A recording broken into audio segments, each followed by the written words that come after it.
kubwira uzajya ngo bari abakiriya mani baza kutubunura umva jama mwuka wero bamande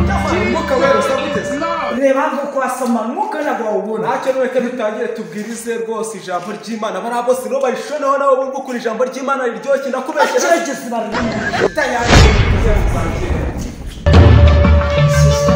abona bari abahanuzi bashobora kuba ari amabandi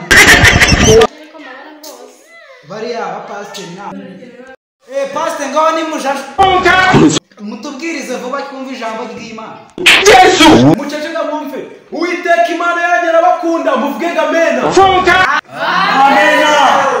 namwe bakadage subiza abajyanara abifuriza nuko muzajya mu ijuru mudapfuye ibyo byose murabyemera se Yesu Kristo wubakwa ndababwire iby'ukuri umwuka w'Imana yanuze akose pasiteri uko cyo uri kunsibye imbere y'abadiyakoni kazi n'abandi bose ubu uragira ngo we batangiye gunsibye amafaranga naje nshaka nyahombe kunyumva Uwiteka Imana yanyu yaravuze ngo ubu niwe naremye kuganira nawe hariya ngo mutangire muvuge ngo amena ko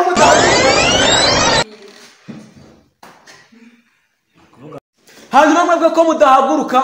njye nta kibazo na kimwe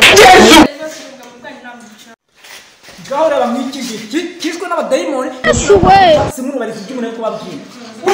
Yesu na bya Yesu Yesu na bya Yesu niko Yesu we uyu muntu twara musenge yarakira abadayimoni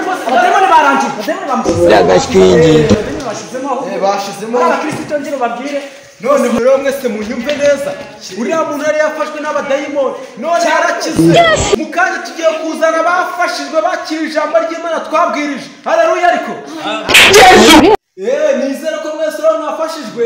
nubwo none mwicare hasi yagashwingi niko Uwiteka Imana yanyu yambwiye noneho rero Uwiteka Imana yanyu imaze kumbwira ngo muri kano kanya Yesu we kubonekirwa tubona umukobwa aturutse mu kirere sumba zari muturuka ugize nguyu rwose uyu mwana Uwiteka Imana mukorera ibitangaza n'umanza n'ibyo babwira rwose nanjye abapasiteri barabirije ndafashwa Yesu we shimwe narasindaga yagashwingi nanjye nizera ko Imana ishe twajyana mu ijuru gusa twabone ububasha bw'Imana gapi ntago arabona reba kubwami